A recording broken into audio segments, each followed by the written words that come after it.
চাচা এখন কি আরাম লাগতেছে? চাচা আপনার সমস্যা এরকম কি প্রায়ই হয়? তো এখানে আরো এই সমস্যা সমাধান করছেন আইসা? আজকে প্রস্রাব আটকে গেছে কতক্ষণ আগে?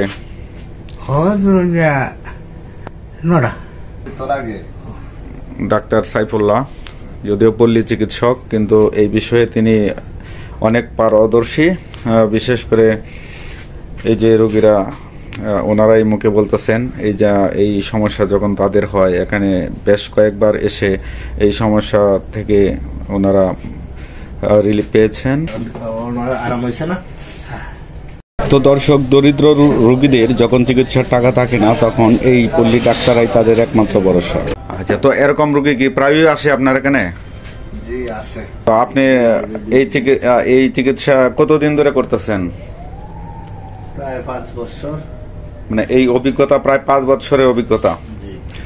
তো দর্শক, পল্লী চিকিৎসকরাও অনেক অভিজ্ঞতা সম্পন্ন হয়ে থাকে, কাজ করতে করতে তাদের এই এক্সপিরিয়েন্সটা হয়। যে এই সমস্যাটা যে হচ্ছে, একটা ভালো ডাক্তার দেখান। হ্যাঁ, এখন রোগী বলছে তিনি অনেকটাই সুস্থ আছেন। যে পল্লী চিকিৎসক ডাক্তার সাইফুল্লাহ, তো উনি এই কাজে জানিয়েছেন 5 বছরের অভিজ্ঞতা সম্পন্ন। 35,000 টাকা কি অপারেশন করিয়া?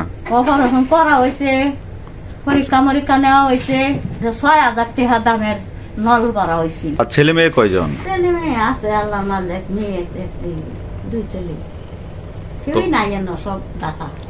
তো এই যে মুরব্বী, ওনার কি চিকিৎসা তারা করতেছে না? কেউই করে না।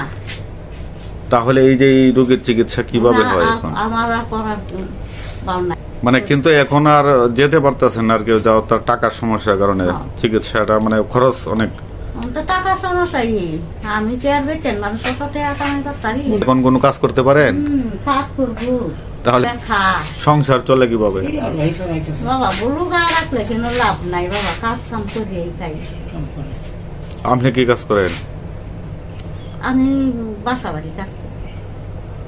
এখন এই যে এই আয়ের উপরে আর কি এই সংসারটা চলতেছে না?